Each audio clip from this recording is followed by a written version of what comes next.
ये है राशिद महमूद साहब, लेजेंडरी आर्टिस्ट है पाकिस्तान के।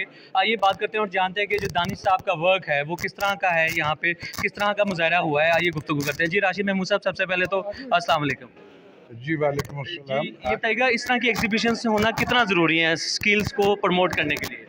मुझे सबसे ज़्यादा जो कन्विंसिंग बात लगी इस गैलरी में, दानिश, एक तो नाम उसका दानिश है, तो यकीनन उसके कंटेंट्स में अल्लाह ने दानिश रखी भी होगी किसी खाने में, वाह वाह। जो उसने डिस्कवर कर ली कि ये मेरे अंदर मौजूद है। सबसे ज़्यादा जो मैं खराज तहसीन पेश करूँगा कि उसने जहाँ जो उसकी जन्मभूमि है उसने उसको पोर्ट्रे किया है। उसकी हर पेंटिंग जो है उसकी अपनी मिट्टी, अपनी ज़मीन, अपने कल्चर, अपनी रहतल और अपने लोगों को उसने पोर्ट्रे किया है।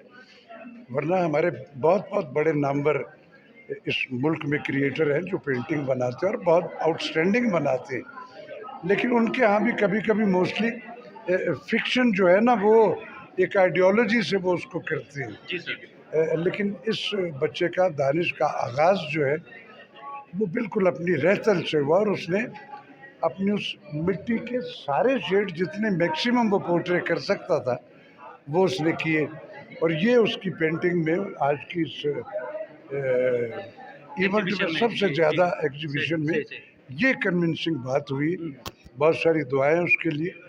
और गैलरी जो है उसके अरबाब इख्तियार जो हैं उनके लिए भी।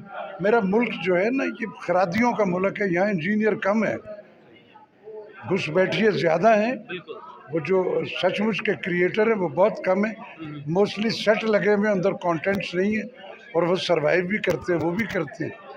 तो मैं उनको भी खराज तहसीन पेश करता हूँ कि उन्होंने एक ऐसे सेंसिटिव इब्तला वाले दौर में भी एक गैलरी जो है उसको लॉन्च किया और उसमें ये हो रही है।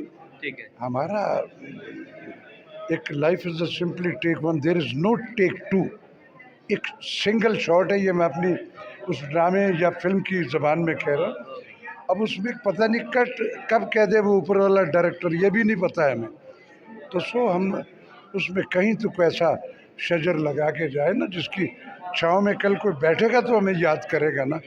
और फिर एक शजर की छाँव का सबसे बड़ा प्लस पॉइंट ये भी होता है कि वो ये नहीं पूछता कि तेरा रंगो नस्ल क्या है, हसब नसब क्या है, कहाँ से आए हो, कहाँ। उसकी छाँव सब के लिए होती। तो काबिल तहसीन है ऐसे लोग जो इस तरह की एक जेस्चर्स क्रिएट करते और फिर मोटिवेट होते हैं, उससे लोग इंस्पायर होते और फिर ये वाइड से वाइड होता चला। अच्छा सर, ये बताइएगा जो न्यू टैलेंट आना चाहता है, जिसके पास स्किल्स हैं, उससे क्या ऐसे इकदाम करने चाहिए कि वो अपनी सलाहियतों का लोहा मनवा सके? देखिए, जो नई टेक्नोलॉजी उसमें टिकटॉक जो है वो एक ऐसी ऑप्शन थी जिसमें आपको कहीं मौका नहीं मिल रहा और स्किल आप फील करते हो आपके अंदर है, तो आपने उस पर अपनी स्किल को पोर्ट्रे किया और आपको मौके। लेकिन उसको इस कदर मादर पिदर आज़ाद लोगों ने करना शुरू कर दिया कि वही ऑप्शन जो थी वो अब एक एलिगेशन बन गई कि ये क्या कर रहे हैं। तो आपके अंदर पहले तो अपनी स्किल को डिस्कवर करें और फिर डिग्निटी और वकार से उसको करें। मोमेंटम जो है ना वो ग्लोबल लेवल पे एक तेज़ी है दुनिया में, तेज़ी जिबिल्लत है बंदे की। जब आप कोई अपने अंदर डिस्कवरी करते हो तो आपकी ख्वाहिश होती है कि मैं अपने टारगेट पे जल्दी से जल्दी पहुंचूं।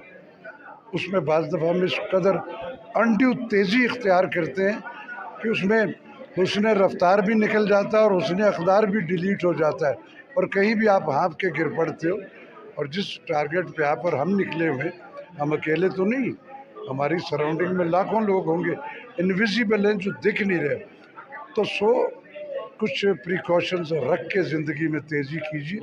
कुछ दिन ज़्यादा हो जाएंगे ऑन फुट, डिग्निटी वकार जो है आप अपने टारगेट उस प्रिकॉशंस के साथ ज़्यादा सॉलिड वे में पहुंचेंगे और वो लॉन्ग लाइफ होगी। ठीक है, बहुत शुक्रिया। आखिर में एक नारा लगाते हैं, सरजमीन पाकिस्तान के नाम पाकिस्तान जिंदाबाद। जिंदा।